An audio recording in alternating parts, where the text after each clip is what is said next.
1985년 3월 19일 캘리포니아 가든그로브. 새벽 2시에 한 집의 가장인 데이비드 브라운은 복잡한 마음으로 집을 나섰어요. 최근 들어서 집안 분위기가 최악이었거든요.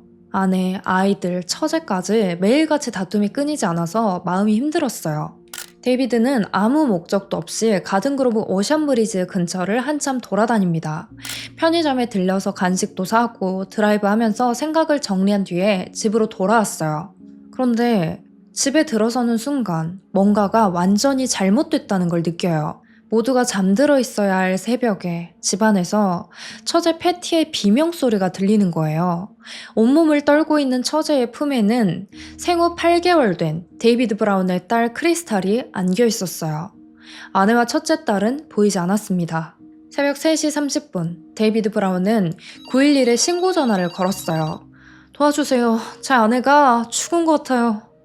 데이비드는 자신이 외출하고 집에 돌아오니까 아내의 여동생, 그러니까 처제가 완전히 패닉 상태에 빠져 있었고, 첫째 딸 시나몬이 안 보이는데 아마도 이 모든 일을 첫째 딸이 저지른 것 같다고, 무슨 일이 생긴 건지 모르겠지만 제발 빨리 와달라고 했어요.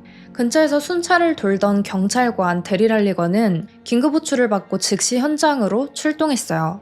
집에 들어가 보니까 데이비드와 처제가 아이를 안고 완전히 넋이 나간 채로 울고 있었습니다. 데이비드는 경찰에게 아내가 총에 맞은 것 같아요. 방에 있는데 너무 무서워서 아직 확인을 못했습니다. 라고 말했어요. 경찰은 조심스럽게 침실문을 열고 들어갑니다. 손전등으로 어두운 방 안을 비춰보니까 침대 위에 피범벅이 된 여성이 누워있는 게 보였어요. 침대 옆 카펫에는 38구경 리볼버 총이 놓여 있었습니다. 근데 그 순간 여성의 목에서 갈에 섞인 숨소리 같은 게 들렸어요. 맥박이 강하게 느껴지진 않았지만 아직 살릴 수 있을지도 모른다는 희망이 보이는 순간이었습니다. 경찰은 즉시 구급대를 호출하고 심폐소생술을 실시했어요. 여성은 잠시 뒤 병원으로 이송됐고 더 많은 경찰들이 현장에 도착해서 집안을 샅샅이 뒤지기 시작했습니다. 집안은 엉망진창이었어요. 며칠을 청소를 안 한 건지 쓰레기통에는 쓰레기가 가득 차 있었고 모든 방에는 옷과 소지품이 여기저기 흩어져 있었습니다. 경찰들이 찾고 있는 건 단 하나였어요. 바로 이 집의 첫째 딸 시나몬.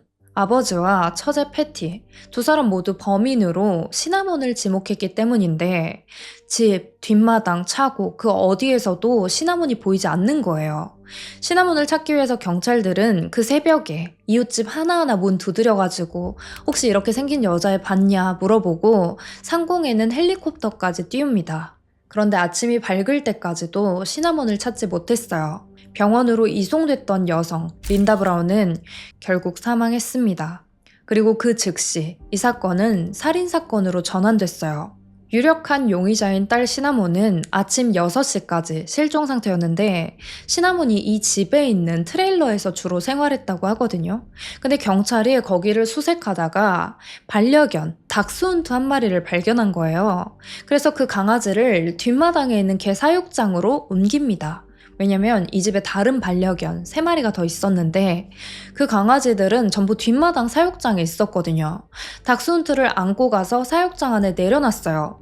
그런데 사육장 중에 하나가 뭔가 좀 이상한 거예요. 뭐가 살짝 삐져나와 있었는데 그건 바로 하얀색 테니스화였습니다. 경찰이 조심스럽게 다가가서 고개를 숙여서 사육장 안을 들여다봤어요. 그 안에는 마치 태아처럼 몸을 완전히 웅크린 채 누워있는 시나몬이 있었습니다.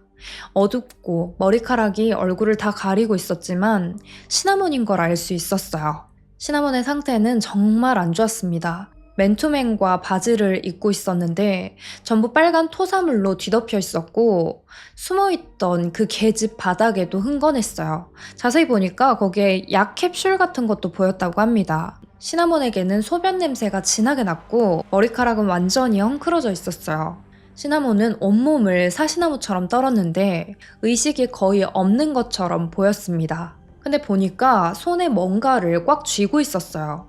형사가 그걸 빼서 펼쳐보니까 종이에 엉성한 글씨체로 이렇게 써져 있었대요. 하느님, 제발 용서해주세요. 저는 그녀를 다치게 할 생각이 없었어요. 모든 게 명확했습니다. 시나몬은 엄마 린다를 죽인 범인이었어요. 하지만 몇 년 뒤 감옥에서 시나몬이 폭탄 발언을 합니다. 이 사건은 내가 저지른 게 아니라고. 그리고 그 순간부터 사건은 전혀 다른 방향으로 흘러가기 시작해요. 도대체 이 집에서 무슨 일이 있었던 걸까요? 시나몬 브라운 사건입니다.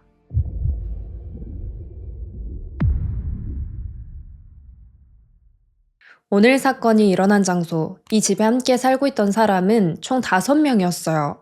아빠 데이비드 브라운, 딸 시나몬 브라운, 그리고 새엄마 린다 브라운, 새엄마의 동생 패티, 아빠와 새엄마 사이에서 나온 8개월 된 여동생 크리스탈. 사건이 일어나기 전 이미 집에는 긴장감이 돌고 있었어요.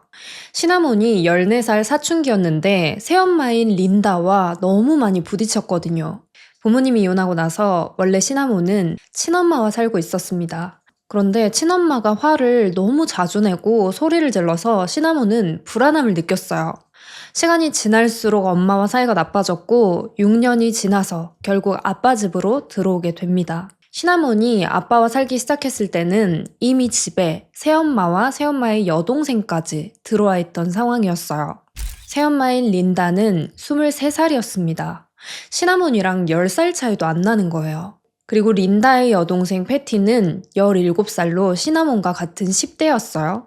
처음에는 모든 게 괜찮아 보였어요. 시나몬은 패티와 같은 방을 쓰고 종종 엄마 린다의 집안일도 도와주고 갓난아기인 동생도 잘 돌봐줬어요. 그런데 몇 달 지나면서부터 가족들과 부딪히기 시작해요. 집이 10대 청소년 2명과 갓난아기, 그리고 부부가 같이 살기에는 조금 좁게 느껴졌어요. 혼자 있을 방이 없었던 거예요. 시나몬은 시간이 갈수록 왜 자기가 집안일을 도와야 하는지, 왜 내가 집에서 지키라고 하는 규칙을 다 지켜야 되는지 이해가 안 되기 시작해요. 그러면서 말수도 줄어들고 가족들이 조금만 말 걸어도 신경질이 났다가 또 기분 좋은 날은 괜찮기도 하고 그렇게 기복이 심해지게 됩니다. 근데 청소년 아이들 키워보신 분은 공감하실지도 모르겠어요. 이 시기쯤 되면 방문 닫고 들어가고 부모님이랑 대화도 잘 안 하려고 그러고 기분도 왔다 갔다 하고 그럴 때가 있잖아요. 시나몬은 집안의 사랑을 가득 받는 크리스탈에게도 점점 질투를 느끼기 시작합니다. 나한테 하는 말투랑 크리스탈 부르는 말투가 왜 다르지? 내가 친딸이 아니라서 그러는 건가? 이런 생각을 하기도 하고 계속해서 모든 걸 비꼬아서 보게 되는 거예요. 그런데 린다와 패티도 어렸잖아요. 그러다 보니까 반항적인 시나몬을 사랑으로 품어주지 못했어요. 자꾸 같이 성질이 나는 거죠. 그래서 참고 참다가 사건이 일어나기 몇 주 전, 린다가 큰 결정을 하나 내립니다.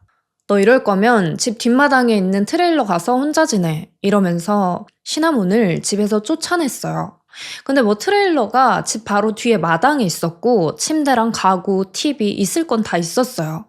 하지만 감정 기복이 심한 10대 시나몬이 느끼기에 이런 조치는 마치 나를 가족으로 받아들이지 않는 것 같은, 내가 이 집에서 짐이 되는 듯한 느낌이었습니다. 시나몬이 트레일러로 쫓겨난 뒤에 갈등은 더 커졌어요. 시나몬은 이때부터 다시 엄마 집이랑 왔다 갔다 하면서 생활을 하기 시작하고요. 모든 불만이 린다에게로 향하게 돼요. 내가 지금 이렇게 불편하게 생활해야 되는 거, 내가 아빠랑 엄마의 사랑을 못 받는 거, 내가 불행한 거 다 새엄마 때문이라고 생각을 하는 거예요. 사건 당일의 이야기를 더 자세히 해드릴게요. 평소에 시나몬은 이 집에서 생활할 때 트레일러에서만 지냈던 게 아니에요. 평소에 생활할 때는 집에서 있다가 자거나 자기가 방에 들어가고 싶을 때만 트레일러로 갔습니다. 이날 저녁에는 할머니, 할아버지가 집에 놀러 왔어요. 집에서 다 같이 맛있는 것도 먹고 카드게임하고 그렇게 놀다가 할아버지 할머니는 밤 9시 30분쯤 집으로 돌아갑니다. 새엄마 린다는 그 이후에 샤워를 하고 바로 자러 들어갔고 거실에는 데이비드, 패티, 시나몬 세 사람이 TV를 보고 있었어요. 린다는 자다가 목이 말라가지고 잠에서 깼어요. 물을 마시려고 거실에 나왔는데 아니 10대 청소년들이 아직도 TV를 보고 있는 거예요. 그래서 린다가 이제 TV 그만 보고 얼른 들어가서 자 이러면서 다 방으로 들어가라고 말했어요. 당연히 시나몬은 말을 듣지 않았습니다. 대답도 안 했어요. 밤 11시쯤 아빠 데이비드가 잠에 들었고 패티와 시나몬은 같이 방으로 들어갑니다. 패티 방에 시나몬이 예전에 쓰던 보조 침대가 있어서 이날은 트레일러로 가지 않고 그냥 패티랑 같이 자기로 했어요. 근데 패티는 이날 뭔가 기분이 이상했대요. 이게 무슨 기분인지 모르겠는데 시나몬이 뭔가를 말하고 싶어 하는 것처럼 보였다고 해요. 그래서 그냥 자기 찝찝해가지고 시나몬이 스스로 마음을 열고 말할 수 있도록 TV를 더 보자고 말했대요.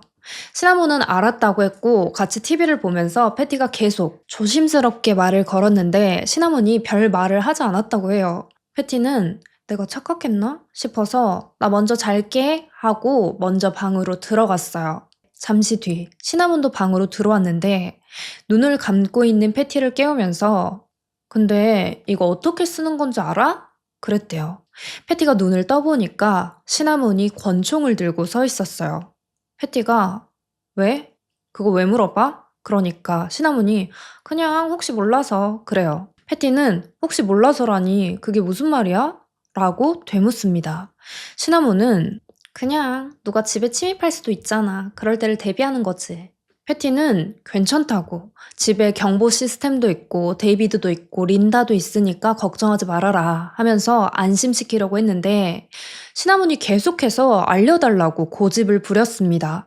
그래서 결국 패티가 나도 잘 몰라 정확하진 않아 하면서 총을 쏘는 방법을 알려줬어요. 시나몬은 아 이렇게 하는 거구나 고마워 이러면서 방을 나갔고 패티는 그 뒤에 잠이 들었어요. 이때 데이비드는 집에 없었습니다. 아이들을 이렇게 키워도 되는 건지, 우리가 잘하고 있는 건지 여러 가지 생각이 들어서 잠이 안 왔다고 해요.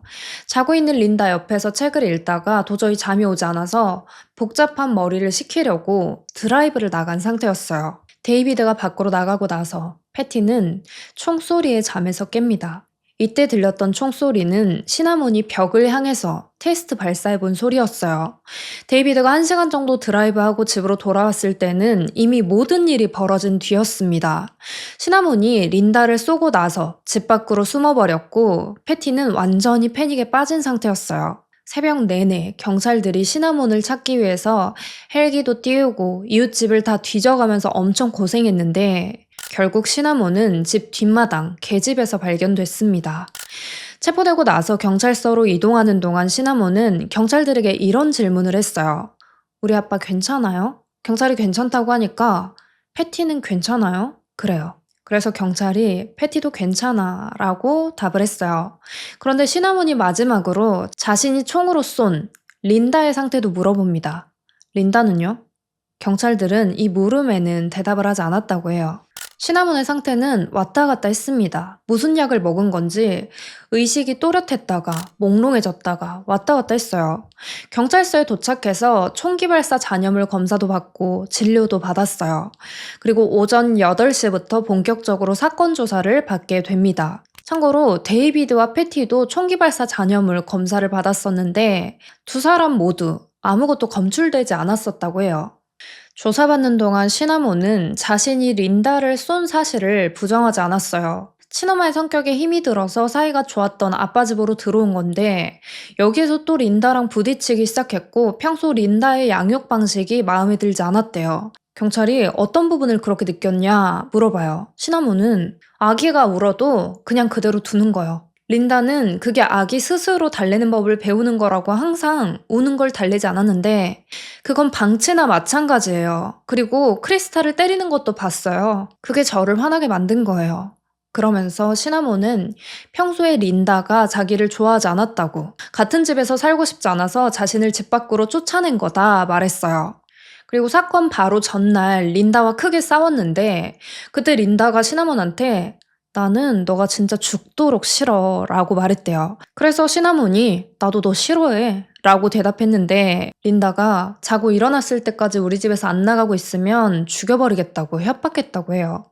그리고 그때 시나몬이 너가 나를 죽이기 전에 내가 너를 죽이겠다 라고 마음을 먹은 거죠. 시나몬이 가지고 있던 총은 아빠 데이비드의 총이었습니다. 아빠 사무실 서랍에서 총을 꺼냈고 총 3발 쐈는데 한 발은 벽에 테스트하느라 쏜 거였고 나머지 2발은 린다를 향해 쏜 거였어요. 조사가 길어질수록 시나몬의 상태는 몽롱하고 흐려졌습니다. 시나몬은 무슨 약인지 모르겠는데 캡슐로 된 약을 80개 정도 먹었다고 말했어요. 이때 시나몬이 실제로 삼켰던 약은 마약성 진통제인 다르바색과 고혈압 치료에 쓰이는 이뇨제, 디오자이드였어요. 시나몬은 고개를 푹 숙이고 거의 중얼거리듯이 이렇게 말했습니다. 제발 그들이 살인해서 빠져나가게 하지 말아주세요. 당시 신문을 했던 맥클린 형사는 빠져나가지 않게 하려면 내 질문에 똑바로 대답해야 돼 라고 말했어요. 시나몬은 그러려고 하는데 너무 졸려요. 눈을 못 뜨겠어요. 라고 말했고 결국 조사는 그대로 종료됐습니다. 시나몬의 상태가 더 이상 조사를 진행할 수 없는 상태였어요. 그래서 시나몬은 병원에 옮겨졌고 그곳에서 며칠간 집중 치료를 받게 됩니다. 의사는 시나몬이 아빠가 처방받았던 약 3통을 한 번에 삼켰다고 살아남은 것 자체가 기적이다 말했어요. 시나몬 브라운은 1급 살인 혐의로 정식 기소됐지만 병원에 입원해 있어서 수감 절차를 밟을 수 없었고 오렌지 카운티 소년원에 부재중 수감 처리로 접수됐어요.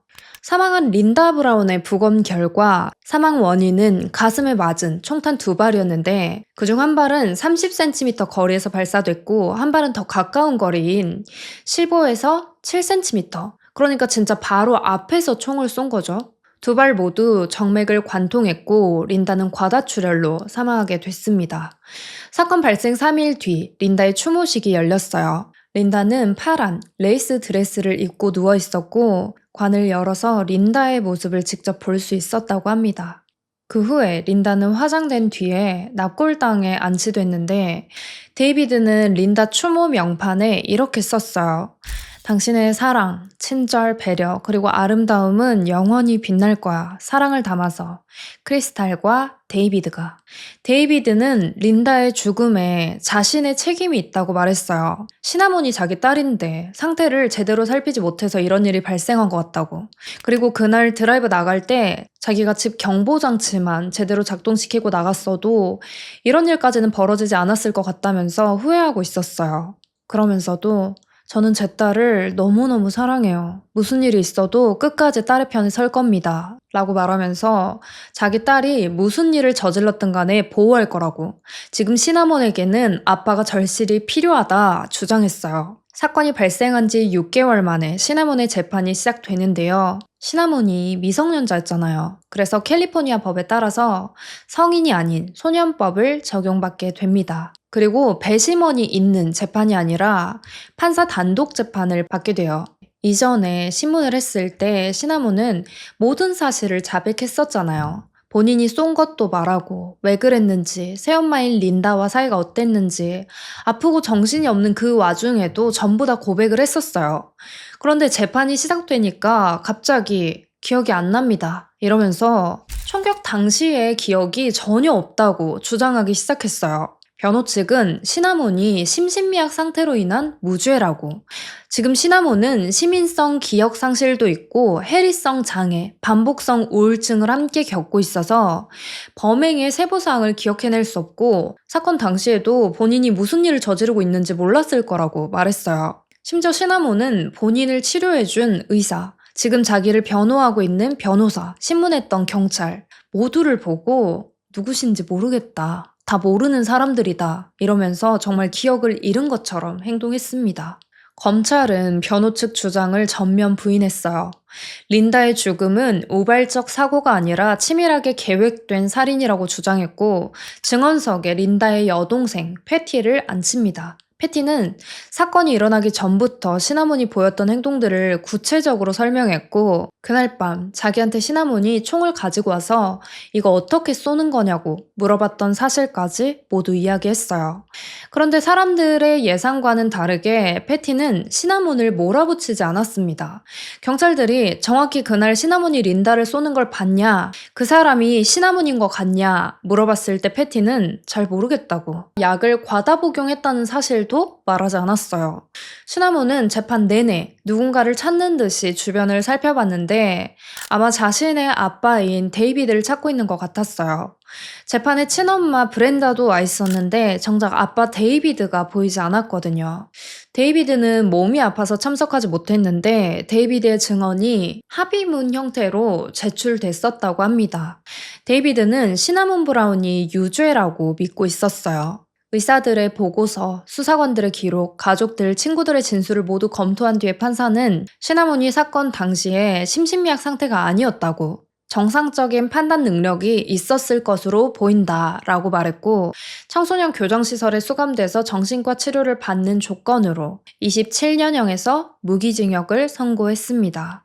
시나몬은 형이 선고된 뒤에 눈물을 흘리면서 연행됐다고 해요. 시나몬 브라운은 벤투라에 있는 캘리포니아 청소년 교정시설에 수감되어 있었어요.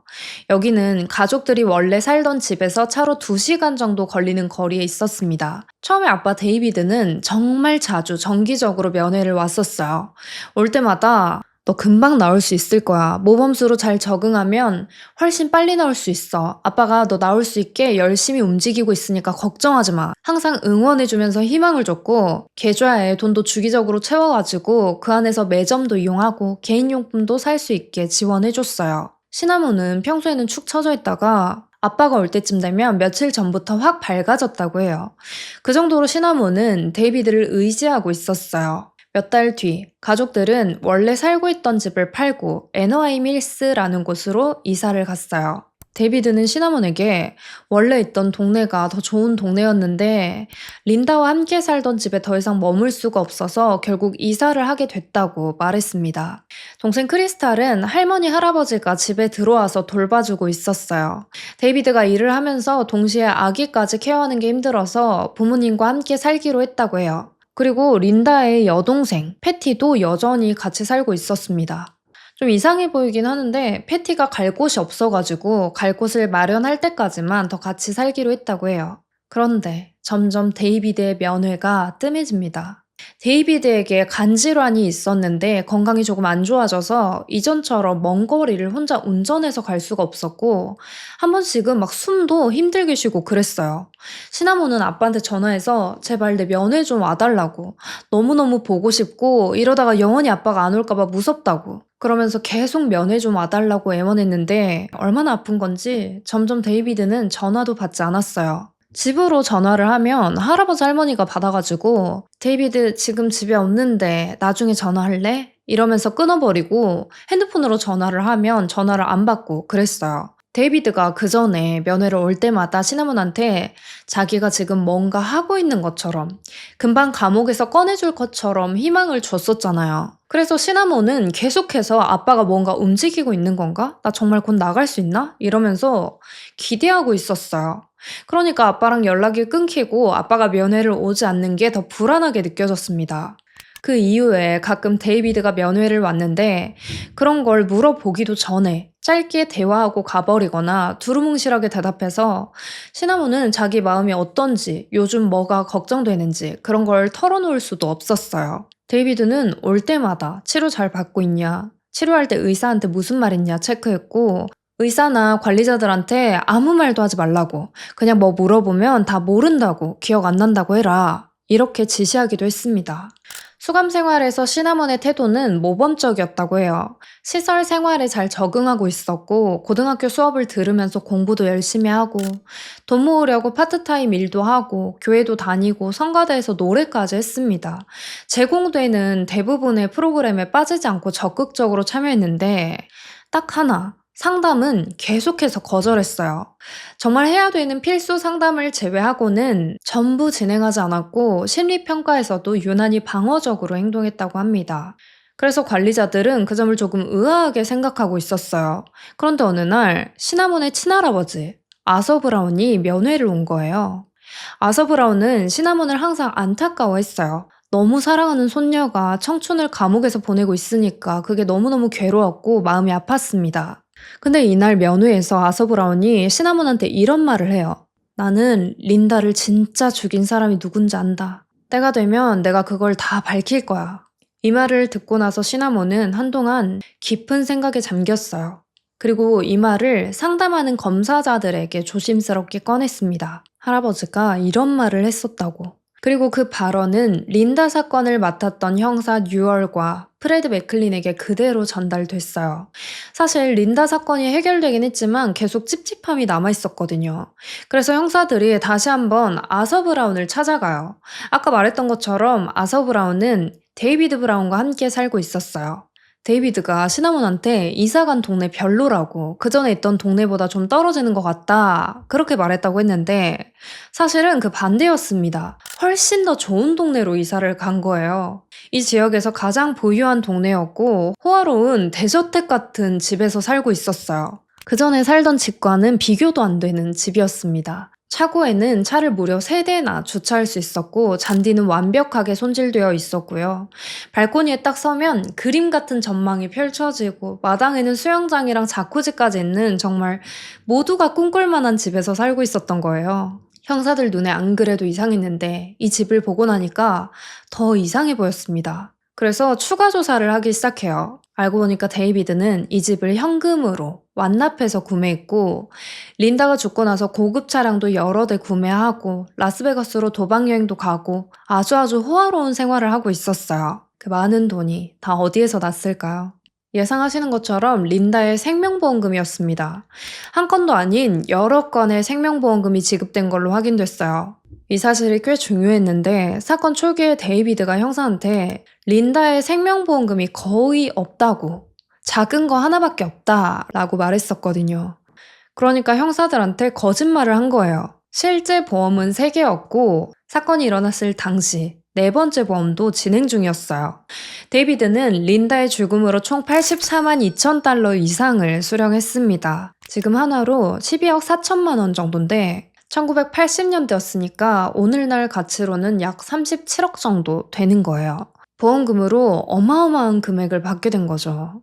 린다의 죽음으로 이득을 본 사람은 시나몬이 아닌 데이비드였습니다. 근데 안 그래도 수사했을 당시에 경찰들이 데이비드를 보고 좀 이상하다고 생각한 부분들이 있었거든요. 사실 겉으로만 보면 꽤 명확한 사건이었어요. 데이비드는 사건이 벌어졌던 시간대에 우연히 딱 1시간 드라이브를 나가 있었기 때문에 명확한 알리바이가 있었고 경찰들이 총기잔여물 검사를 했을 때도 시나몬을 제외한 패티나 데이비드에게서는 아무것도 검출되지 않았습니다. 그리고 시나몬은 실제로 범행 당시에 숨어있다가 체포됐고 경찰서에서 경찰들에게 모든 사실을 자백했어요. 이 사건의 범인은 너무나 명백하게 시나몬이었습니다. 그런데 형사들 눈에 뭐가 이상했냐? 다시 사건 맨 처음으로 돌아가서 기억을 떠올려 보면 9.11에 신고하고 나서 경찰관이 집에 도착해서 린다가 있는 침실에 들어가기 전까지 아무도 침실에 들어가서 린다를 확인하지 않았습니다. 이건 보통 피해자 가족들에게서 보이는 행동과 정반대되는 행동이었어요. 보통은 아무리 두렵고 무서워도 그것보다 목숨을 살리는 게 먼저니까 망설임 없이 달려가서 시키는 대로 어떻게든 응급처치를 하려고 하잖아요. 그런데 데이비드와 패티는 방에 들어가서 린다가 숨을 쉬는지 안 쉬는지 그것도 확인하지 않았어요.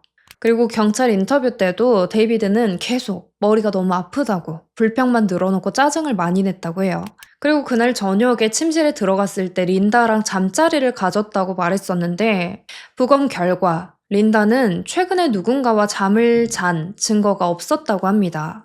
형사들이 생각하는 이상한 점은 또 있었어요. 사건 직후에 데이비드가 경찰 신고하고 나서 패티한테 밖에 나가서 시나몬을 찾아보라고 말했대요. 근데 시나몬은 방금 막 린다를 해친 사람이잖아요. 시나몬이 총을 들고 도망갔을 수도 있는데 어떻게 한밤중에 10대 소녀한테 밖으로 나가서 찾아보라고 한 걸까요? 아무튼 형사들은 새로 이사한 데이비드의 집 앞을 기웃거리면서 아서 브라운을 찾고 있었어요. 데이비드가 본인이 의심받고 있다는 사실을 몰라야 했기 때문에 형사들은 데이비드 몰래 아서랑만 이야기하기로 결정했어요. 그리고 시간이 조금 흘러서 아서가 마침 마당으로 나옵니다. 형사들은 곧바로 아서한테 말을 걸었어요. 조용히 이야기 좀 하자고. 아서는 형사들을 경계하는 것처럼 보였습니다. 6월 형사는 최근에 시나몬 면회 온 적 있죠? 그때 무슨 얘기 하셨습니까? 당신이 한 말 때문에 시나몬이 많이 흔들리고 있어요. 그랬어요. 근데 아서가 바로 언성을 높이면서 아니 나는 걱정할 만한 말을 한 적이 없는데 도대체 무슨 소리를 하는 거예요? 그러는 거예요. 그러면서 원래 자기는 단 한 번도 데이비드 없이는 시나몬 면회를 간 적이 없었다고. 그날 딱 하루 시나몬이 너무 보고 싶다고 해가지고 간 거고 별 말 안 했다 설명했어요. 그래놓고 조용히 나는 그 애가 그 일에 관련됐다고 믿지 않아. 지금도 그렇게 생각 안 해. 앞으로도 절대 그렇게 생각하지 않을 거야. 이런 말을 덧붙였어요. 유월 형사가 그러니까 그날 면회 때 정확히 무슨 이야기 하셨죠? 그랬어요. 아서는 그 모든 걸 계획한 진짜 범인이 누군지 안다고. 내가 확신하고 있다고 말했네. 라고 했어요. 이때 형사들 눈에 아서 브라운이 겁에 질려 있는 것처럼 보였다고 해요. 유월 형사가 자세히 좀 말해보세요.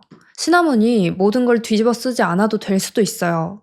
그러니까 아서가 이걸 누가 계획했는지 알 것 같다고. 내가 그 전에 누군가가 데이비드를 살리기 위해 무슨 일을 하겠다고 말한 걸 들었었거든. 그러면서 누가 들을까봐 주변을 살피더니 이렇게 말했어요. 패티 그것이 데이비드를 살리기 위해서 린다를 치워버리고 싶다고 했어. 이게 무슨 말이냐면요. 아서의 주장에 따르면 린다가 죽기 2주 전에 온 가족이 다 같이 피크닉을 가게 된 거예요. 근데 중간에 린다가 화장실 가고 싶다고 해가지고 차를 세우게 됐고 린다 혼자 내려서 화장실을 갔다고 해요. 그리고 그때 차 안에서 패티가 데이비드한테 몸 조심하라고. 지금 우리 쌍둥이 오빠인 앨런이 린다랑 짜가지고 형부 죽이고 사업을 뺏으려는 계획을 세우고 있다. 그러면서 나는 형부를 살리기 위해서 린다를 치워버리고 싶다고 말했다는 거예요. 아서는 이날 대화 내용이 너무 충격적이어서 완전히 까먹고 있다가 사건이 일어나고 5개월쯤 지나서 갑자기 생각이 났다고 말했어요. 그리고 실제로 이 이야기를 형사들한테 할 때는 패티를 입이 걸레 같은 사람이라고 표현했다고 해요. 그래서 형사가 혹시 개인적으로 패티 싫어해서 지어낸 이야기는 아니죠? 그랬어요. 아서는 절대 아니라고. 이 이야기를 형사님들한테 털어놓는 게 시나몬한테 도움이 되기를 바랄 뿐이라고. 오늘 자기가 말한 거 절대 다른 사람한테는 비밀로 해달라고 했어요. 그런데 그때 데이비드 브라운이 차를 타고 집으로 들어오는 거예요. 아서는 막 땀을 흘리면서 어떡하냐고. 내가 너무 나서가지고 아들도 잃고 손녀도 잃고 이제 다른 손녀도 잃게 생겼다고 그러면서 막 어쩔 줄을 몰라 했어요. 유월 형사는 걱정하지 말라고 말하면서 데이비드한테 먼저 다가가서 자연스럽게 손을 내밀었어요. 안녕하세요. 부동산 중개인 제리워커입니다. 말씀 많이 들었습니다. 아서는 아들이 눈치챌까봐 조마조마했어요. 왜냐면 데이비드가 이미 이전에 유월 형사랑 프레드 형사를 만난 적이 있었거든요. 린다 사건 수사했던 형사들이잖아요. 근데 데이비드가 아, 네, 안녕하세요. 이러면서 2년 전에 자신을 수사했던 형사들을 못 알아보는 거예요. 형사들은 자연스럽게 부동산 관련해서 몇 마디 이야기를 나누고 자리를 떠났습니다. 아서와 이야기를 나누고 나서 보니까 이전의 수사가 뭔가 많이 잘못된 것처럼 느껴졌어요. 패티가 자기 언니가 죽기를 원했다는 건데 그럼 패티가 범인이라는 걸까요? 사건 초기에 경찰들은 주변 이웃들, 가족들, 친척들의 인터뷰를 통해서 가족 내부에 다른 문제는 없었는지 파악하려고 노력했었어요. 그런데 당시에는 이 가족에게 별 문제가 없어 보였습니다. 이상한 문제를 지적한 건 딱 한 사람, 시나몬의 고모뿐이었어요. 데이비드가 강력하게 꾸준히 가족들의 입단속을 시켰고 극도로 사생활을 숨겼기 때문에 다른 가족들은 집안에서 있었던 일들을 거의 인터뷰 때 말하지 않았다고 해요. 고모도 수사 당시에는 별말하지 않았는데 시나몬의 선고 심리가 끝나고 나서 법원 주차장에서 맥클린 형사를 마주친 거예요. 그때 갑자기 다가오더니 이것저것 말하기 시작했어요. 사실은 마지막으로 린다와 통화했을 때 린다가 많이 힘들어 보였다고. 데이비드랑 최근 들어서 너무 많이 부딪히는데 그 원인이 시나몬이 아니라 패티라고 말했다는 거예요. 고모 수잔의 말에 따르면 시나몬이 트레일러로 쫓겨난 것도 린다가 시나몬을 싫어해서 그런 게 아니라 패티가 자기 방을 같이 쓰고 싶지 않다고 해서 그렇게 된 거라고 해요. 그리고 평소에 패티와 시나몬의 사이도 좋지 않았대요. 패티는 시나몬이 웃으면 바로 짜증을 냈고 은근히 시나몬이 힘들어하는 모습을 즐기는 것처럼 보였다고 합니다. 그리고 그것보다 더 큰 문제는 따로 있었는데 고모가 보기에 패티가 데이비드를 너무 자기 마음대로 조종하는 것처럼 보였다고 해요. 그리고 한 번은 린다가 고모한테 전화해서 무섭다고, 패티가 위험하게 느껴진다고, 혹시라도 크리스탈, 우리 아기를 해칠까봐 패티랑 단둘이 두지를 못하겠다고 말한 적이 있었다고 해요. 맥클린 형사는 주차장에서 고모의 이야기를 듣고 더 많은 내부 사정을 파악하려고 애썼어요. 하지만 고모와 같은 주장을 하는 사람은 단 한 명도 없었고 결국 그렇게 사건이 마무리된 거였어요. 데이비드에게 초점을 맞춰서 다시 조사를 하다 보니까 데이비드 이 인간 생각보다 더 많은 문제가 있던 사람이었습니다. 데이비드 아놀드 브라운은 1952년 11월 16일 애리조나주 피닉스에서 8남매 중 여섯째로 태어났어요. 자녀가 많다 보니까 형편이 좋지 않아가지고 데이비드는 학교를 끝까지 다니지 못했습니다. 15살 때부터는 학교를 그만두고 막노동 같은 일을 하면서 돈을 벌기 시작했어요. 이때 만난 여성의 이름이 브렌다 커지스였고 15살이었습니다. 브렌다는 데이비드보다 식구가 더 많았어요. 게다가 첫째였는데 항상 데이비드를 만날 때마다 집에서 벗어나고 싶다고 말했습니다. 그래서 두 사람은 같이 가출을 해요. 그리고 2년 정도 지나서 결혼을 하게 됩니다.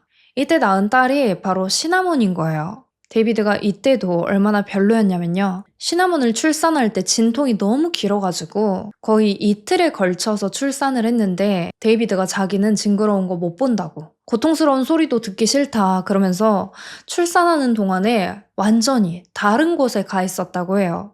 아무튼 시나몬이 태어나고 나서 데이비드는 검정고시를 따고 컴퓨터 기술자로 일하기 시작합니다.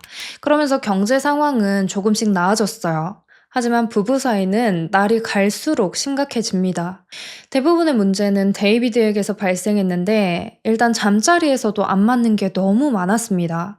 데이비드는 하루에 3번은 해야지 하면서 관계를 강요했고 매일 같은 시간에 하겠다고 무슨 기계 쓰듯이 했다고 하고요. 사람들에게 항상 자신에게 큰 병이 있는 것처럼 거짓말을 하고 다녔다고 해요.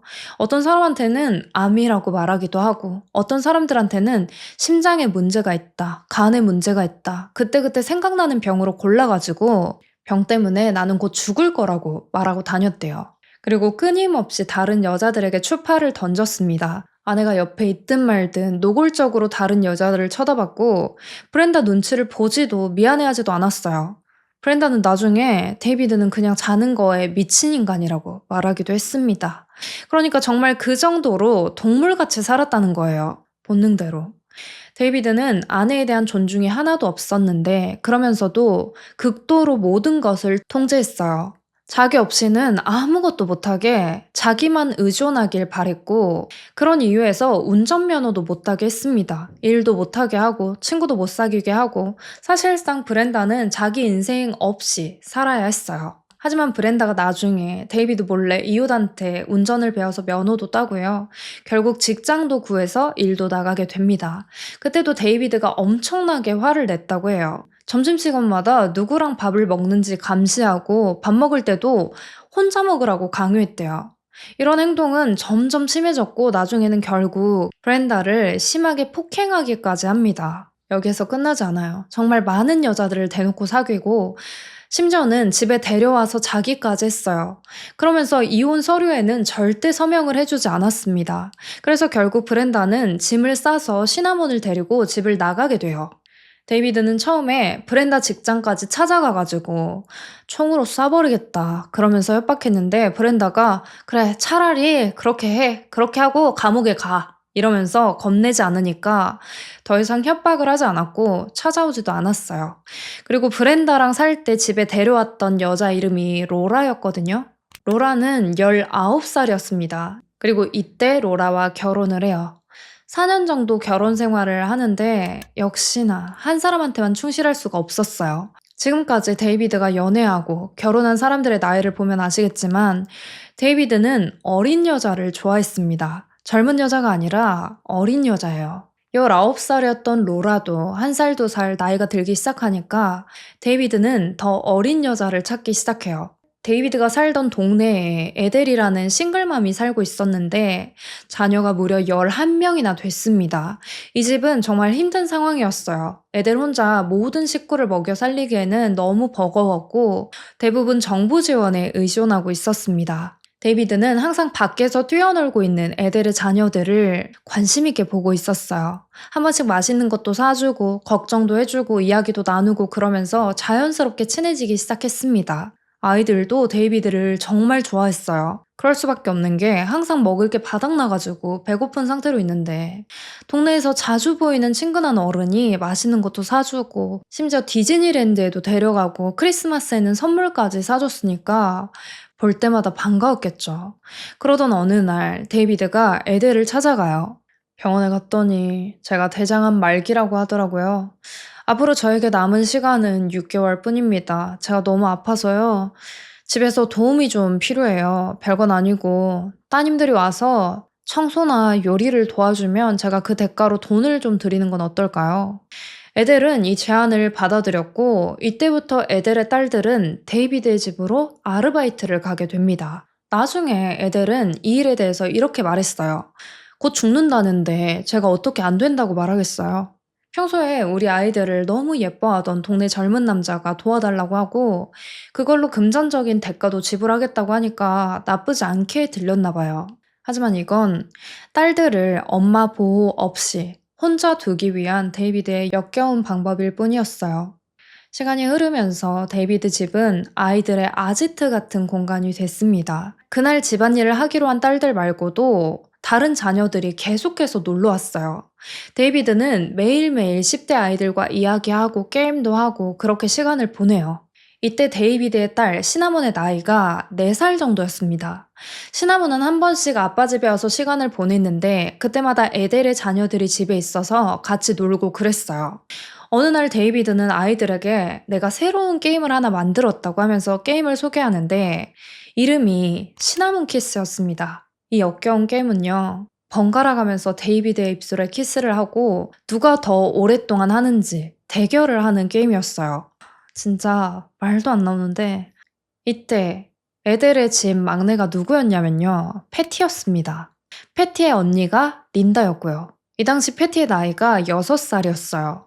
이런 놀이 말고도 데이비드는 에델의 딸들에게 남의 물건을 훔치는 방법, 뭐 이런 안 좋은 것들을 많이 가르쳤다고 해요. 시간이 조금 흘러서 데이비드는 에델의 딸 팸과 사귀기 시작하는데 이때 팸의 나이가 17살이었습니다. 근데 데이비드가 진짜 관심 있던 사람은 팸이 아니었어요. 바로 린다였습니다. 얼마 지나지 않아서 데이비드는 팸과 헤어지고 린다와 만나기 시작해요. 데이비드는 린다에게 선물도 사주고 여행도 같이 가고 하면서 정교하고 치밀하게 그루밍합니다. 그리고 아이들에게 이런 짓을 저지르고 있다는 사실을 아내인 로라가 알게 되면서 데이비드는 로라와 이혼을 하게 돼요. 정말 놀랍잖아요? 부인이 있는 상태에서 이런 일을 벌이고 있었던 거예요. 물론 없었어도 이렇게 하면 안 되죠. 이건 명백한 범죄입니다. 린다는 완전히 가스라이팅이 돼가지고 데이비드에게 더 잘 보이려고 애썼어요. 그리고 자기 언니들한테 피임 어떻게 하냐고 방법을 알려달라 물어보기까지 합니다. 그리고 이게 린다의 엄마 에델의 귀에까지 들어가게 돼요. 아니 암 환자라 해가지고 허락해줬더니만 죽지도 않고 딸들한테 이런 짓을 저지르고 있는 걸 보니까 얼마나 화가 났겠어요. 이 일로 에델과 데이비드가 크게 싸우게 되는데 린다가 엄마 말을 듣는 게 아니라 데이비드를 따라서 집을 나가버렸어요. 2, 3년 정도 지나서 린다가 17살이 됐을 때 두 사람은 라스베가스에서 결혼을 합니다. 웃긴 게 어릴 때부터 잘 타일러가지고 집까지 나오게 만들었으면서 결혼하니까 또 바로 마음이 식었나 봐요. 이 결혼은 2개월도 안 돼서 끝나버립니다. 데이비드는 결혼한 지 2개월 만에 이혼 서류를 들이밀면서 사인하라고 강요했어요. 이혼한 이유는 데이비드가 직장 동료와 바람을 피고 있었는데 직장 동료 신디와 결혼을 하고 싶어졌기 때문이에요. 린다와 헤어지자마자 데이비드는 곧바로 신디라는 여성과 결혼을 했어요. 근데 신디와 결혼한 뒤에는 또 몰래 린다랑 잠을 잤습니다. 진짜 뭐 이런 사람이 다 있어요. 말도 안 되는 것 같지만 신디와 8개월 만에 또 이혼을 해요. 그리고 린다에게 너를 버린 건 내 실수였어. 우리 다시 시작하자. 이러면서 재혼을 하자고 합니다. 린다의 가족들은 이 사실을 알고 린다를 뜯어 말렸어요. 제발 정신 좀 차려라. 그건 아니다. 그랬지만 린다는 데이비드에게로 돌아갔어요. 그런데 이때부터 데이비드의 사업이 꽤 잘 풀리는 거예요. 돈이 모이기 시작했고 꽤 여유로운 생활을 하게 돼요. 데이비드는 과시하는 것을 정말 좋아했대요. 친척들 앞에서도 항상 돈 이야기를 하고 자기 통장에 얼마 있다, 요즘 일이 너무 잘 된다 그렇게 말하고 다녔어요. 린다는 먹고 살만해졌는데 린다의 가족들은 여전히 가난하게 살고 있었어요. 가난보다 더 컸던 문제는 린다의 여동생 패티가 자기 집 안에서 남자 형제에게 성적으로 학대당하고 있었다는 사실이에요. 린다는 그런 상황을 다 알고 있었고 패티를 벗어나게 해주고 싶었어요. 그래서 주말마다 패티를 집에 초대해서 잠을 재우고 평일에도 시간만 나면 패티를 집으로 초대했습니다. 패티는 데이비드와 린다의 집에서 지내는 시간들이 너무 좋았어요. 집으로 돌아가면 맛있는 것도 마음껏 못 먹고 자꾸 힘든 일들을 겪어야 되는데 이 집에 오면 따뜻하고 집도 깨끗하고 자기한테 예쁜 옷도 사주고 맛있는 것도 사주니까 자기 집으로 돌아가는 게 너무 싫었습니다.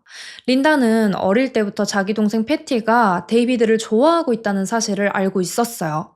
근데 그때 당시에 패티가 11살이었거든요. 그래서 아직 어려서 아빠 같아서 좋아하는 거겠지? 또래들을 만나기 시작하면 자연스럽게 달라질 거야. 막연하게 이렇게만 생각을 했던 거예요. 하지만 시간이 지날수록 패티는 데이비드가 좋았어요. 데이비드가 가진 돈도 좋았고 이런 환경도 좋았고 린다가 아니라 자기가 그 자리를 차지하고 싶어진 거죠. 데이비드는 절대 좋은 사람이 아니었어요. 린다와 패티는 아주 어릴 때부터 데이비드에게 길들여졌습니다. 정상적인 사랑의 감정이 뭔지도 몰랐을 거예요. 데이비드는 패티, 린다, 시나몬, 이 집에 사는 사람이면 누구도 예외 없이 아주 엄격하게 통제하고 조종했어요.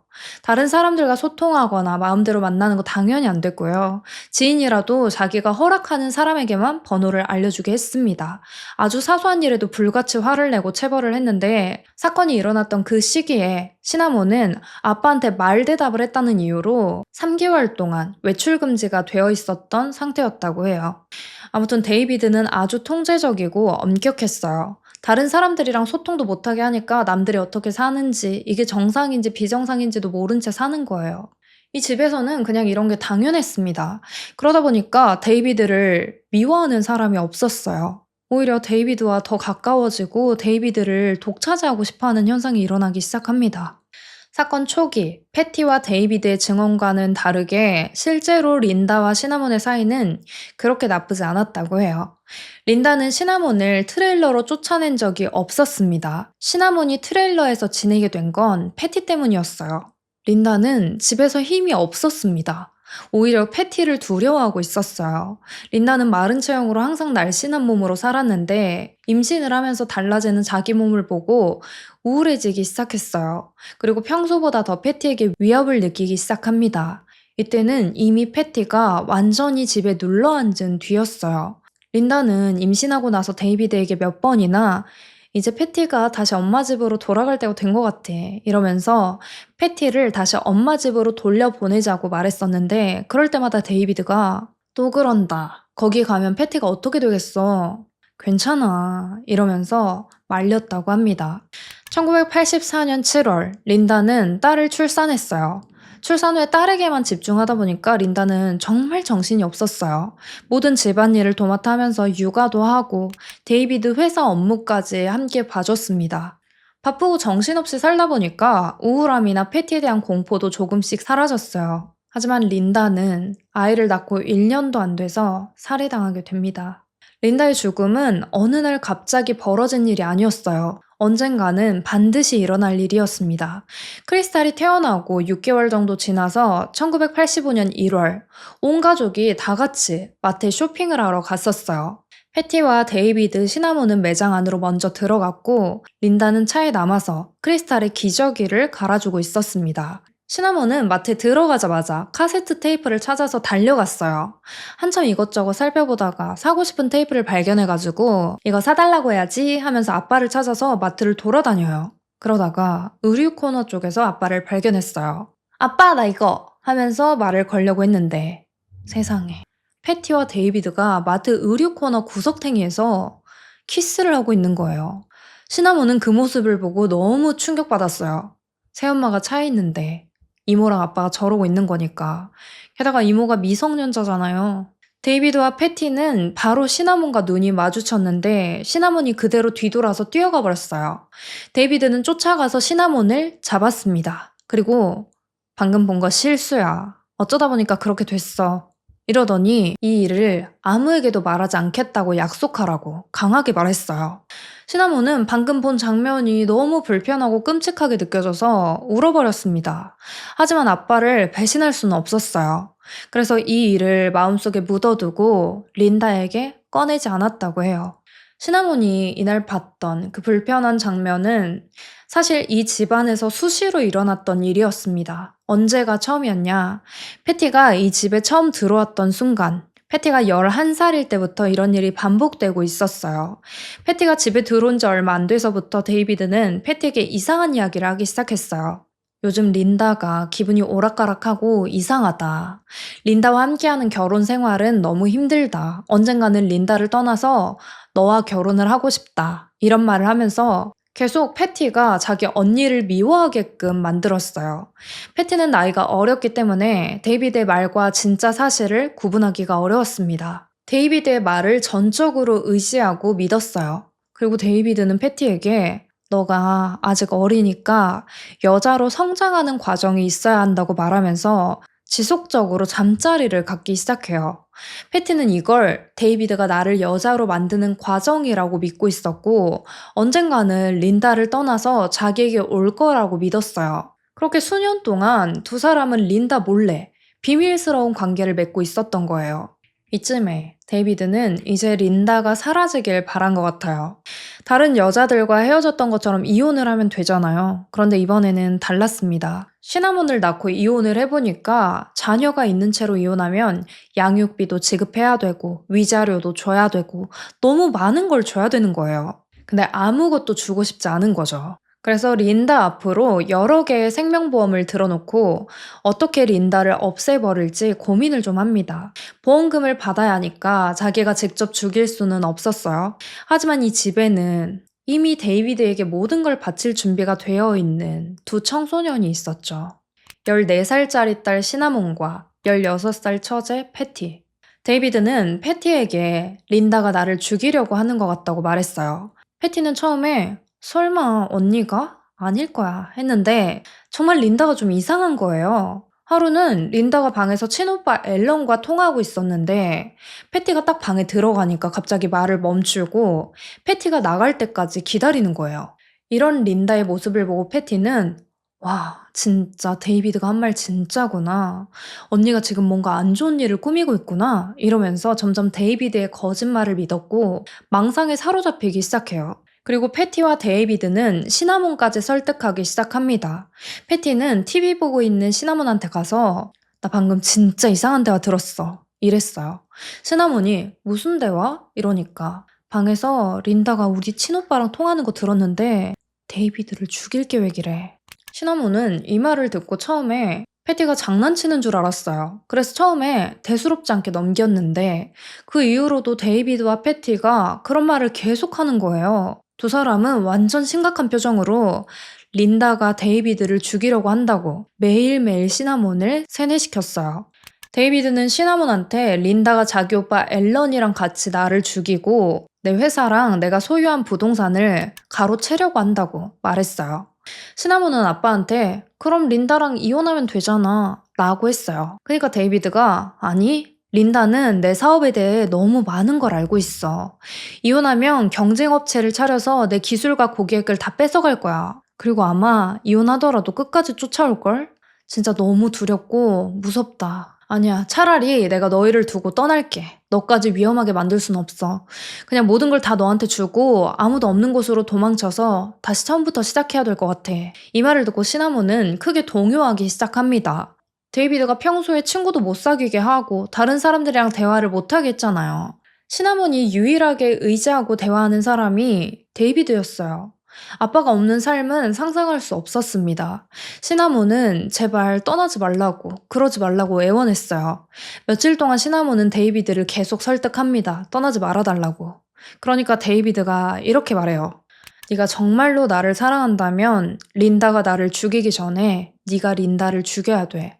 누군가 린다를 대신 처리해주지 않으면 나는 짐을 싸서 떠날 수밖에 없어. 린다를 죽이지 않으면 아빠를 잃게 될 거라는 공포심을 심어주는 거죠. 실제로 이 사건을 담은 책 이름이 If You Really Loved Me거든요. 말 그대로 데이비드가 시나몬에게 계속 그 말을 했기 때문에 지어진 제목이에요. 네가 정말로 나를 사랑한다면. 데이비드는 계속해서 시나몬을 몰아붙였어요. 린다를 죽이지 않으면 다시는 나를 볼 수 없다고. 패티와 시나몬이 데이비드의 거짓말을 완전히 믿게 됐을 때 데이비드는 두 사람과 본격적인 계획을 세우기 시작했어요.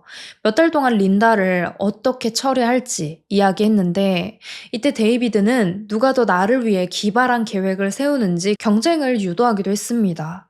여러 가지 방법이 논의됐는데 진짜 기가 막히는 내용이에요. 이게 10대들의 머릿속에서 나온 것들이거든요. 그냥 차로 갖다 박아버리자. 뭔가로 머리를 세게 쳐서 죽이자. 차가 달리고 있을 때 문을 열어서 밀어버리자. 욕조에서 감전시키자. 별의별 이야기가 다 나왔어요. 머리를 세게 치는 방법은 패티가 실제로 칠 자신이 없어서 포기했고, 감전시키는 방법은 생각해보니까 린다가 탕에 들어가서 목욕을 하지 않고 평소에 서서 샤워만 했기 때문에 실행할 수가 없었어요. 그래서 달리는 차에서 밀어버리는 방법을 선택합니다. 사실 여러 번 차에서 린다를 밀어버릴 기회가 있었어요. 고속도로를 달리고 있을 때 데이비드는 운전하면서 시나몬에게 신호를 줬습니다. 밀어. 이렇게. 그리고 패티도 시나몬에게 귓속말로 지금이야. 밀어. 이렇게 말했는데 도저히 손이 떨어지지 않아서 밀어버릴 수가 없었어요. 린다는 온 가족이 나를 죽일 기회를 호시탐탐 노리고 있다는 사실을 모른 채 메모장을 꺼내서 글을 쓰고 있었다고 해요. 데이비드는 모든 준비를 끝냈는데 패티와 시나몬이 린다를 죽이지 않으니까 답답했어요. 이제 시간이 없어. 지금 정말 심각한 상황이고 지금이 아니면 이제 영영 나는 떠나야 돼. 3월 18일에 계획을 실행하자고 완전히 나를 정해줍니다. 1985년 3월 18일 월요일. 이날은 린다가 죽기 하루 전날이에요. 원래 가족들이 다 같이 사막으로 나가서 사격 연습을 하기로 했었어요. 사격 연습하는 척 하면서 패티나 시나몬이 실수로 쏴버리거나 절벽에서 린다를 밀어버릴 계획이었습니다. 근데 아침에 눈을 떠보니까 갑자기 비가 오는 거예요. 데이비드의 계획이 또 한 번 무너졌어요. 오늘 계획을 실행하기는 무리겠다 싶었는지 데이비드는 부모님에게 전화해서 저녁에 밥 먹으러 오라고 말했어요. 린다는 하루 종일 장 보고 저녁 식사를 대접하기 위해서 준비했습니다. 식사 후에는 가족들이 다 모여서 카드게임을 했어요. 린다는 식탁을 정리하고 설거지하느라 같이 게임하고 놀 수 없었습니다. 부모님이 집으로 돌아간 뒤에 린다는 너무 피곤해가지고 얼른 씻고 자고 싶었어요. 그래서 바로 샤워를 하러 들어갔어요. 린다가 욕실에 들어가자마자 데이비드가 패티와 시나몬을 부릅니다. 무조건 오늘 밤에는 린다를 죽여야 돼. 그리고 시나몬을 바라보면서 말했어요. 시나몬, 네가 해야 돼. 그 이유는 이랬습니다. 시나몬이 당시에 14살이었으니까 무조건 소년법을 적용받게 되잖아요. 그래서 린다를 죽인 뒤 약을 먹고 조금만 연출하면 아, 얘가 어딘가 정상이 아니구나 하면서 정신과 평가를 받게 될 거고 결국 감옥에 가지 않고 풀려날 거라는 거죠. 데이비드는 걱정하지 말라고. 너가 아직 어리니까 감옥에 가지 않고 풀려나게 될 거다. 그러면서 시나몬에게 가짜 유서까지 쓰게 했어요.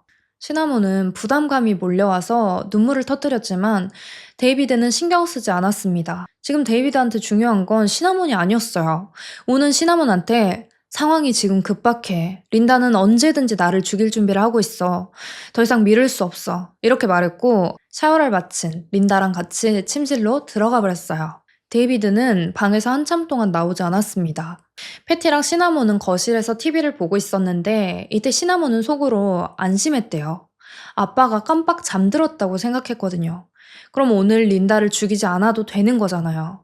그래서 패티와 시나몬은 패티 방으로 들어가서 같이 잠을 잤어요. 그런데 얼마 안 지나서 데이비드가 두 사람을 막 흔들어서 깨웁니다. 일어나, 지금 해야 돼. 지금 당장 린다를 죽이라고 명령합니다. 데이비드는 미리 뒷마당에 시나몬이 린다를 죽이고 나서 먹어야 할 약도 준비해두고 집 경보 시스템도 꺼놨어요. 그리고 알리바이를 만들기 위해 집에서 나갑니다. 나가기 전에 마지막으로 시나몬한테 이렇게 말했어요. 내가 집으로 다시 돌아왔을 때는 무슨 일이 있어도 린다가 죽어 있어야 돼. 데이비드가 나가고 나서 패티가 시나몬에게 총을 건네줬어요. 그리고 크리스탈을 안고 자기 방으로 들어가서 문을 닫았습니다. 시나몬은 너무 무섭고 두려웠지만 이렇게 하지 않으면 아빠를 잃게 될 테니까 어쩔 수 없다고 생각을 했어요. 떨리는 몸으로 침실 문을 열었습니다. 린다가 아무것도 모른 채 자고 있었어요. 이전에 데이비드가 총을 쏠 때는 소리가 나지 않도록 베개를 통과해서 쏘라고 지시했었기 때문에 시나몬은 총 앞에 베개를 대고 자고 있는 린다를 향해서 방아쇠를 당겼습니다. 데이비드는 린다를 확실하게 죽이기 위해서 시나몬에게 무조건 2발을 쏴야 한다고 말했었어요. 근데 한 발 쏘고 나서 베개에 총이 걸려버린 거예요. 이상하게 엉켜가지고 2번째 총알을 쏠 수가 없었습니다. 시나몬은 당황해서 패티방으로 달려가서 총을 빼는 걸 도와달라고 했어요. 두 사람은 힘을 합쳐서 총을 뺐는데 그 과정에서 실수로 총알이 한 발 발사돼 버립니다. 이것 때문에 패티방에도 탄흔이 있었던 거예요. 두 사람은 경찰이 나중에 이걸 분명히 발견할 거라고 생각해서 시나몬이 총이 잘 나가는지 테스트해 본 거라고 스토리를 꾸며냅니다. 린다의 침실에서는 린다가 고통 속에 몸부림치는 소리가 들렸어요. 패티는 데이비드가 2발 쏘라고 하지 않았냐고, 얼른 들어가서 다시 마저 끝내라고 말합니다. 그 말을 듣고 시나몬이 침실로 돌아가서 린다의 가슴을 향해서 한 발을 더 쏘게 돼요. 린다를 죽인 뒤에 시나몬은 2번째 명령을 수행하기 위해서 밖으로 나갑니다. 데이비드가 뒷마당에 미리 준비해둔 약을 먹고 유서를 손에 쥔 채 숨어 있어야 했어요. 컵에 약이 잔뜩 들어있었는데 먹으려고 보니까 약이 너무 많아 보이는 거예요. 그래서 조금 걱정했대요. 하지만 그 전에 데이비드가 약을 준비해 줄 때 몸이 살짝 아플 정도의 양이라고 걱정하지 말라고 하면서 이렇게 해야 처벌을 피할 수 있다고 말했기 때문에 데이비드를 믿고 준비해준 모든 약을 삼켜버립니다. 시나몬은 약을 모두 먹은 뒤에 유서를 들고 데이비드의 지시대로 계집으로 들어가서 숨었어요. 나중에 밝혀진 사실은 시나몬이 먹은 약의 양은 치사량을 훨씬 넘긴 수준이었고, 만약에 시나몬이 약을 먹은 뒤에 계속해서 그렇게 심하게 토하지 않았다면 시나몬은 100% 죽었을 거라고 해요. 데이비드가 약을 무리하게 준비한 거, 이건 실수가 아니었습니다. 사실 처음에는 범행 후에 뒷마당으로 가서 시나몬한테도 머리에 총을 쏘라고 했었어요. 치명상이 아니라 살짝 스치게 긁히는 정도로만 내면 괜찮다고. 근데 시나몬이 스스로 그렇게 하는 건 너무 무서워서 못하겠다고 해가지고 약으로 방법을 바꾼 겁니다. 딸한테 위험할 정도의 약을 준비해 준 거, 그리고 머리에 총을 쏘라고 했던 것까지 생각해보면 결론은 너무 분명해지는 거예요. 데이비드는 처음부터 시나몬이 살아남기를 바라지 않았던 겁니다. 데이비드에게는 린다를 처리하고 나서 시나몬도 이 세상에서 사라지는 게 가장 깔끔했던 거예요. 시나몬이 혹시라도 나중에 입을 열 수도 있으니까. 그건 데이비드에게 위험 요소 같은 거였겠죠. 유월 형사와 맥클린 형사는 사건을 다시 조사하기 시작했어요. 데이비드와 패티, 그리고 시나몬과 인터뷰했을 때 시나몬은 린다를 극도로 싫어하는 것처럼 보였어요. 린다 역시 시나몬을 싫어해서 두 사람이 오랫동안 갈등이 있었고, 그게 어느 날 폭발해서 일어난 사건처럼 보였습니다. 하지만 시나몬의 일기장과 컴퓨터 기록을 모두 살펴본 결과 그 어디에서도 새엄마 린다에 대한 원한이나 적대감, 분노는 보이지 않았습니다. 시나몬이 충동적으로 누구를 해칠 만한 애처럼 보이지도 않았어요. 모든 기록들이 너무 평범하고 밝은 아이처럼 보였거든요. 그래서 형사들은 시나몬의 할아버지, 아서의 발언에 더 강한 확신을 가지게 돼요. 하지만 지금 당장 린다의 살인과 패티, 데이비드를 연결할 만한 증거는 없었습니다. 시나몬이 입을 열어야만 했어요. 근데 그것도 쉽지 않았습니다. 왜냐면 형사들이 시나몬에게 마음껏 대화를 시도할 수가 없었거든요. 법적으로 미성년자와 인터뷰하려면 반드시 보호자의 허락을 받아야만 했어요. 그러니까 데이비드의 허락을 받아야 형사들이 시나몬을 인터뷰할 수 있는 거죠. 그래서 어떻게 하냐면요. 시나몬이 18살이 될 때까지 기다려요. 3년 동안 형사들은 데이비드의 사업과 사생활을 몰래 추적했고 시나몬의 심리 상태나 교정시설에서 어떻게 지내고 있는지도 지켜봤어요. 그동안 패티와 데이비드는 여전히 한 집에서 지내고 있었는데 1987년 초에 패티가 임신을 합니다. 데이비드의 아이가 아니라 더그라는 남자의 아이라고 말했는데 그 남자는 패티가 임신했다고 말하니까 어디론가 사라져버렸습니다. 패티는 1987년 9월 딸을 출산했어요. 형사들이 여러 번 데이비드 집 앞에 주차해놓고 지켜봤는데 여전히 데이비드와 패티는 연인처럼 지내고 있었습니다. 마당에서 아주 열정적으로 키스도 하고 난리 부르스를 쳤어요. 1987년 7월 3일 일요일, 시나몬은 18번째 생일을 맞이했어요. 마침내 형사들이 시나몬을 인터뷰할 기회가 찾아온 거죠. 이때부터 뉴얼 형사와 맥클린 형사는 시나몬을 계속 찾아가서 인터뷰하기 시작해요. 갈 때마다 데이비드가 어디로 이사 간지 아니? 가보니까 그 전집과는 비교도 안 되더라. 대저택에 살던데? 데이비드와 패티가 린다의 죽음으로 수억 원의 보험금을 탔다는데 알고 있었니? 이러면서 새로운 사실들을 하나둘씩 오픈하면서 시나몬을 흔들리게 만들었어요. 처음에 시나몬은 형사들의 말에도 꿈쩍하지 않았어요. 아버지를 진심으로 사랑했고 데이비드가 자기를 석방시키기 위해서 아직도 싸우고 있다고 믿었거든요. 그런데 형사들이 진짜 증거를 하나둘씩 내미니까 달라지기 시작합니다. 데이비드가 린다에게 걸어둔 4개의 생명보험 서류, 데이비드와 패티가 껴안고 있는 사진들, 시나몬이 아빠의 지시로 삼켰던 약이 사실은 치명적이었다는 증거, 할아버지가 와서 했던 말, 과거에 자기가 목격했던 아빠와 패티의 스킨십, 모든 게 겹쳐지면서 시나몬은 괴로워했어요. 이제야 자기가 이용당하기만 했다는 걸 알게 된 거죠. 게다가 아빠는 더 이상 시나몬을 찾아오지도 않았고 시나몬을 석방시키기 위해서 노력하고 있다면서 아무것도 한 게 없었어요. 1988년 8월 10일 수요일, 시나몬은 유월 형사에게 전화를 걸었어요. 형사님, 직접 만나서 해드릴 이야기가 있어요. 시나몬은 형사들에게 그동안 있었던 모든 일을 이야기하기 시작했어요. 아주 어렸을 때부터 아빠가 충성심을 테스트하기 위해서 도둑질을 시켰던 거, 엄마 집에서 지낼 때 엄마와 갈등을 일으킬 만한 행동을 요구했던 거, 새엄마 린다와 사이가 나쁘지 않았다는 사실, 그리고 린다의 사건이 어떻게 일어나게 된 것인지 모든 것을 털어놨습니다. 진짜 진실은 형사들이 상상했던 것보다 더 충격적이었어요. 데이비드는 교묘하고 위험한 포식자 그 자체였습니다. 형사들은 이 문제를 어떻게 해결할지 고민하다가 시나몬에게 한 가지 작전을 제시했어요. 그리고 시나몬이 그 계획에 동의를 합니다. 데이비드는 딸의 18번째 생일에도 면회를 오지 않았어요. 얼마 뒤에 시나몬은 데이비드에게 먼저 전화를 걸었어요. 꼭 만나서 전해야 되는 중요한 이야기가 있어. 급한 이야기인데 면회 언제 올 수 있어? 근데 데이비드가 지금 간도 안 좋고 다른 수많은 지병이 있다고. 이제는 공황 발작까지 겪고 있어서 도저히 멀리 이동할 수 있는 상태가 아니라고 하면서 전화로 이야기하자고 계속 시나몬을 설득했어요. 시나몬은 아니, 전화로는 할 수 없는 얘기야 하면서 단호하게 말했습니다. 결국 데이비드는 마지못해서 주말에 면회를 오겠다고 약속을 했어요. 1988년 8월 13일 토요일, 데이비드가 청소년 교정시설로 차를 몰고 면회를 왔습니다. 데이비드와 시나몬은 소나무가 있는 작은 야외 테이블에 마주 앉았어요. 요즘 어떻게 지내고 있는지 짧게 안부를 주고받은 뒤에 시나몬은 곧바로 린다 살인에 대한 진실을 말하겠다고 했어요.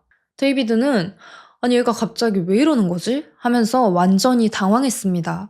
필사적으로 시나몬을 진정시키려고 애썼어요. 시나몬은 도대체 왜 린다가 죽어야 했는지 이해가 가지 않는다고 말했어요. 데이비드는 갑자기 근거도 없는 산만한 말을 늘어놓기 시작해요. 사실은 린다가 마약에 빠져 있었다. 위험한 사람들한테 빚을 지고 있었다. 이러면서 말도 안 되는 소리를 했습니다. 그러면서 너가 감옥을 나가고 싶으면 내가 패티를 설득해 보겠다고. 패티가 범행을 자백하고 대신 들어가게 하겠다. 이런 말도 했어요. 패티의 이름이 나오니까 시나몬은 형사들과 미리 계획했던 이야기를 꺼냈어요. 패티가 낳은 아기 아빠예요? 데이비드는 무슨 소리 하냐고 하면서 웃으면서 장난치듯이 질문을 넘겼어요. 시나몬이 진지해진 걸 보고 나니까 데이비드는 갑자기 모든 잘못을 패티한테로 넘깁니다. 패티였어. 모든 계획을 한 사람이. 너랑 나는 아무것도 안 했어. 린다가 나를 죽이려고 한다는 걸 들은 것도 패티고 계획을 세운 것도 패티야. 논리적으로 생각을 해봐. 패티가 했으니까 당연히 패티가 벌을 받는 게 맞지. 나는 그 일이 일어나는 거를 정말 원하지 않았어. 그거는 네가 꼭 알아야 돼. 시나몬은 회피하는 데이비드의 모습을 보니까 더 화가 나고 답답했어요. 시나몬이 울면서 아빠한테 말했어요. 아빠가 원했잖아. 데이비드는 아니라고. 사실 지금 자기는 패티가 자기를 린다처럼 죽일까봐 공포 속에 살고 있다고 주장했어요. 시나몬은 아빠한테 그날 나한테 준 약 뭐였냐고, 나 진짜 그거 먹고 완전히 정신을 잃을 뻔했다고, 죽을 뻔했다 말했어요. 데이비드는 자기가 약을 준비했다는 사실을 부정하지는 않았지만 잘 기억이 안 난다고 하면서, 패티가 그러던데 너가 욕해가지고 그거 약 다 안 먹었다고, 다 먹었었어? 이래요. 그러고는 진실을 말하면 안 된다고. 그러면 그걸 미리 알고 있었던 나, 그리고 패티 모두 감옥에 가게 될 거라고. 금방 여기서 꺼내주겠다. 내가 돌아가서 패티를 설득해서 패티가 모든 죄를 뒤집어쓰게 만들겠다고 약속했어요. 데이비드는 자기는 절대 감옥에 갈 수 없다고 말하면서, 아, 나는 감옥에서 못 살아. 차라리 죽을래. 이러면서 칭얼거렸어요. 당연하겠지만 이 대화는 모두 녹음되고 있었습니다. 시나몬 옷 안쪽에 녹음 장치가 설치되어 있었어요. 그런데 이것만으로는 조금 부족하다는 느낌이 있었어요. 그래서 2주 뒤에 다시 데이비드에게 전화를 걸어서 이번에는 패티랑 같이 와달라고 요청을 합니다. 며칠 뒤에 데이비드는 패티와 함께 면회를 왔어요. 이날은 두 사람이 계속 거의 모든 걸 기억이 안 난다고 주장했어요. 시나몬이 도대체 왜 나한테 가짜 유서를 쓰게 했냐고 물어보니까 데이비드는 내가? 그런 기억이 없는데 이랬고, 패티도 내 기억에도 데이비드가 그런 걸 시킨 적은 없었다고 말했어요. 시나몬이 무슨 질문을 할 때마다 두 사람은 내가 그때 미쳤었나? 그랬나? 잘 기억이 안 나는데? 이러면서 모든 질문을 회피했어요. 그럴수록 시나몬은 모든 게 더 선명해졌습니다. 아빠가 정말 자기를 이용했다는 사실, 자기가 아무 잘못도 없는 사람을 해쳤다는 사실이 이제는 확실해졌어요. 면회가 끝나갈 때쯤 패티는 시나몬에게 이렇게 말합니다. 네가 아무것도 안 했는데 그 일로 여기 갇혀있다고 생각한다면 나도 너랑 똑같이 할게. 나도 내가 한 건 아니지만 자백하고 감옥에 들어갈게. 나는 널 미치도록 사랑하니까 너가 원하면 그렇게 할 거야. 데이비드와 패티는 이날도 직접적으로 린다 살인을 자신들이 계획했다고 말하지는 않았지만 간접적으로 여러 차례 불리한 발언을 했어요. 1988년 9월 22일 목요일, 데이비드와 패티는 호화로운 자신의 집에서 체포됐습니다. 데이비드는 모든 사실을 부인했어요. 린다의 살인에 대해서도 나는 아무것도 모른다. 시나몬한테 아무것도 안 시켰다. 범행에 대해 논의한 적 없다. 딸한테 내약 준 적 없다. 패티와 연인 관계가 아니다. 형사들이 알고 있는 모든 걸 부인하는 거예요. 형사들은 패티와 데이비드가 껴안고 있는 사진을 내밀면서 그럼 이건 뭐예요? 당신이 시나몬이랑 교도소에서 나눴던 이야기들도 전부 녹음됐으니까 더 이상 속일 생각하지 마세요. 데이비드는 갑자기 또 다른 이야기를 급하게 지어내기 시작해요. 사실은 제가 오래전부터 패티를 두려워하고 있었습니다. 사실 린다를 죽인 진짜 범인은 패티라고. 자기는 패티가 린다를 죽일 방법을 이야기할 때마다 그 일이 진짜로 일어날 거라고는 상상도 못했다고 주장했어요. 데이비드가 신문을 하고 있을 때 옆방에서는 패티가 조사를 받고 있었어요. 패티는 데이비드에 대한 충성심이 엄청났습니다. 정말 입을 열 것 같지가 않았어요. 수사관들은 데이비드가 얼마나 오랫동안 패티를 조종해 왔는지 하나하나 언급하면서 보여줬어요. 그리고 지금도 데이비드는 옆방에서 모든 게 패티 잘못이라고 말하고 있다고 했습니다. 패티는 처음으로 데이비드가 10년 넘게 자신을 조종해왔다는 현실을 깨닫기 시작해요. 8살 때부터 이어져 온 데이비드의 따뜻한 관심과 터치를 패티는 사랑이라고 생각하고 있었어요. 그건 범죄였습니다. 진정한 여성이 되기 위해서 필요한 과정이라고 하면서 아주 어렸을 때부터 패티에게 시켰던 모든 행위들은 정말 끔찍했어요. 진짜 데이비드는 사람도 아닙니다. 심지어 패티가 저항할 때마다 데이비드는 지금 이 자리를 넘보는 자매들이 얼마나 많은지 아냐고. 거부하면 다시 엄마 집으로 돌려보내겠다 하면서 패티가 놓여있는 상황을 두고 위협하기도 했어요.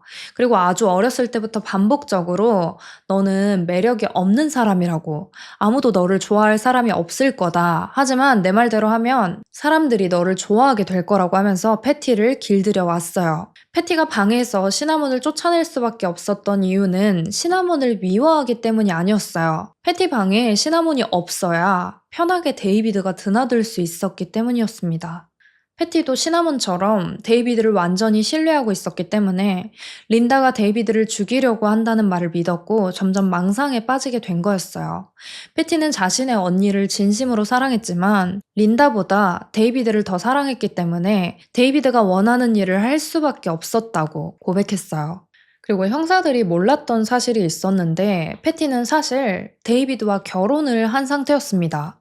패티는 1986년 7월 린다가 죽고 16개월 만에 데이비드와 라스베가스에서 비밀리에 결혼식을 올렸다고 말했어요. 이건 데이비드의 6번째 결혼이었고 당시에 데이비드는 34살, 패티는 18살이었어요. 패티와 데이비드는 두 사람의 관계에 대해 꽁꽁 숨겨왔기 때문에 같이 살고 있던 데이비드의 부모님조차 이 사실을 모르고 있었어요.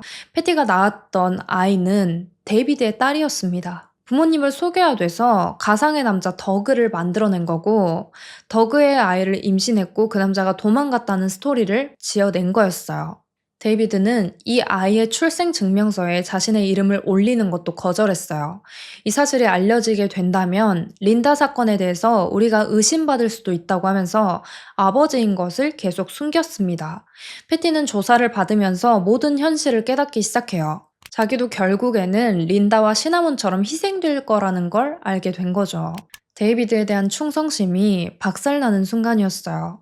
1988년 10월, 패티는 모든 사실을 자백하고 검찰과 협조하기로 결정했습니다. 패티가 자백한 내용은 이전에 시나몬이 형사들에게 말했던 것과 일치했어요. 패티의 자백으로 몇십 년간 이어져 온 데이비드의 더러운 행실과 거짓말이 드러났고 결국 패티와 데이비드 모두 1급 살인 혐의로 기소됐습니다. 린다 사건 당시에 패티는 미성년자였기 때문에 소년법을 적용받게 됐어요. 1989년 1월 데이비드의 예비 심리가 오렌지 카운티 지방법원에서 열렸습니다. 린다 브라운 살인 사건이 발생한 지 4년 만이었어요. 데이비드 브라운은 수억 원의 보험금을 타기 위해 아내의 살인을 설계한 교묘한 조종자였습니다. 데이비드의 변호인은 시나몬과 패티가 자신들의 잘못을 무고한 남자에게 뒤집어 씌우기 위해서 데이비드를 희생양으로 삼고 있는 거라고, 린다의 사망과 데이비드는 아무런 관련이 없다고 주장했어요. 그리고 이날 시나몬과 패티가 증인으로 섰습니다.